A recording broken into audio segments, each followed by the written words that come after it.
email geeks. It's another edition of Feedback Friday from Really Good Emails. It's great to be here talking about what makes one really good and what makes some just good. So join us here today while we walk through some of these. Thanks for being here. First up, Matt Helbig.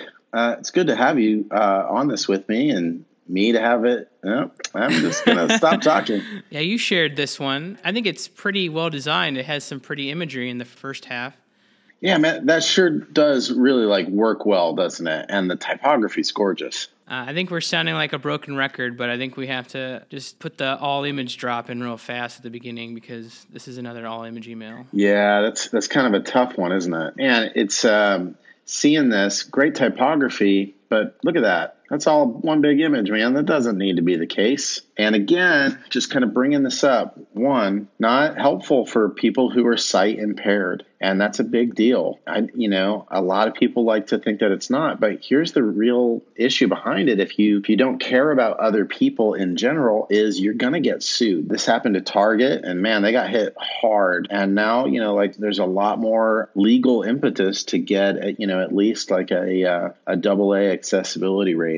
And accessibility in email is around the corner, meaning we're going to start seeing this be an issue. In fact, we're trying to promote it. Lots of good things happening in this email, but man, we can do better than this. Havenly, good job in so many ways, but I think you guys could step it up here. I do really like in this email as we move down through how easy it is to scan this information. You start up here, up top. Okay, how to get started. Let's see what's going on here. Okay, I can choose my designer. Look at that clear description text, really clear what is a link and what's not. And man, they just make this extremely simple to move through. One little typography niggle here is like looking at a list like this, especially with bullet points in a centered text. That's a huge typography no-no. So if you are anal about typography like I am, which is ridiculous sometimes, try and left align these and sort of create a little centered block. It has left align. So that's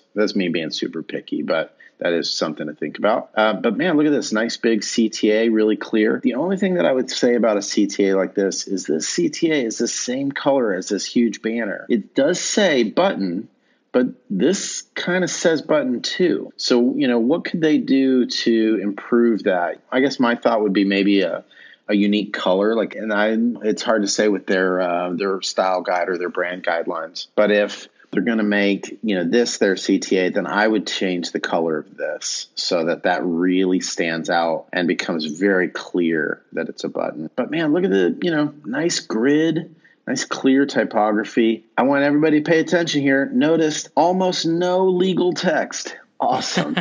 Like that legal text, it can be hidden in your site.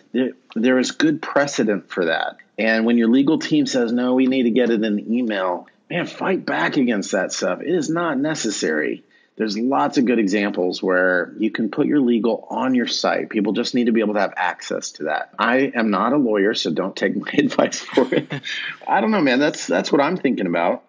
What comes up for you in some of these sections? For me, it's this body text being an image locked in like that. I already know that the mobile view is going to be like a real bummer town. Yeah. Especially these bottom CTAs, the schedule a call or help center.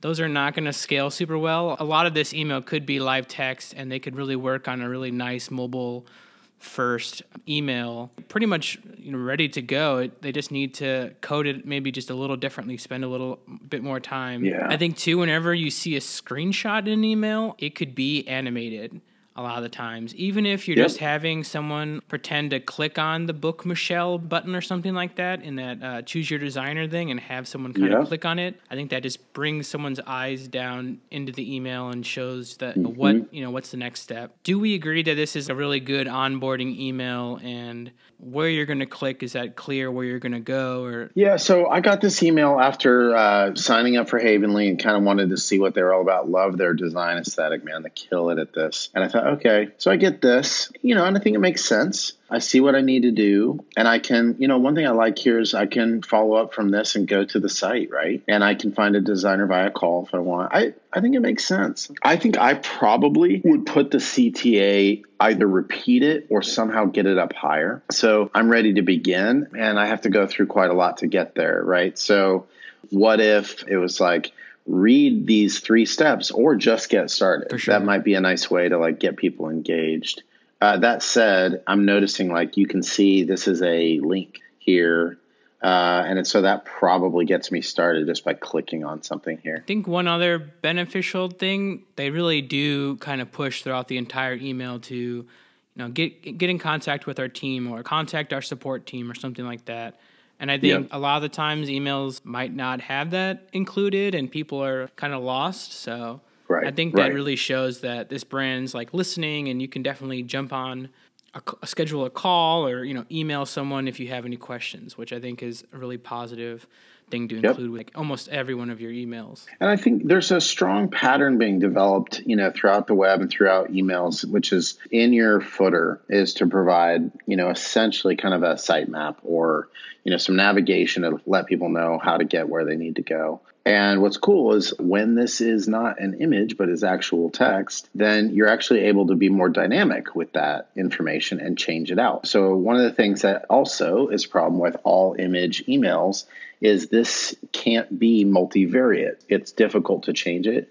You also can't change the text to make it available for multiple languages. And, further, you are going to have a hard time when the web begins being more, or when email begins being more and more like the web. This is not SEO friendly text. It's possible that this, I'm not looking at the alt text for this image. There does seem to be some alt text, but it's definitely not as comprehensive as the text in these images. And it definitely could be, right? But anyway, well, overall, for me, if this was live text, I'd put this in that really good category. But like many teams, it's that's a lot of investment to do that. And I hear that. But man, if you're creating all this content and you're having a designer create it and put it into an email, why not use that content and actually put these emails on your site, and then it's adds to your content, which creates, greater SEO value. So lots of opportunities. What about you, man? I think that's about it. Yeah. Especially, I think we need to double down on